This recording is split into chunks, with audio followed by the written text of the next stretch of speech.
The League of Nations, set up after the First Great War to prevent further acts of aggression around the world, refused to recognize Manchuria as an independent state and instructed Japan to pull out of the area. However, in February 1933, a Japanese delegate, Yosuke Matsuoka, responded to the representatives of nations from around the world, telling them that Manchuria was a matter of life or death for Japan.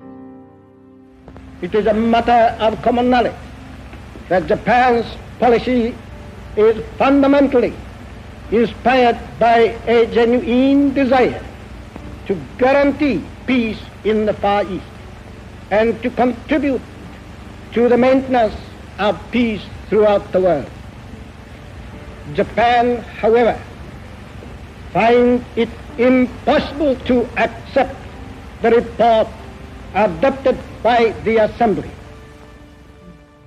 As Matsuoka marched from the hall, it marked Japan's withdrawal from the League of Nations and the beginning of increasingly fraught relations with the West. By 1936, Japan had renounced the Washington Treaty. By 1937, after 6 years of sporadic battles, the conflict between China and Japan had escalated in size and intensity.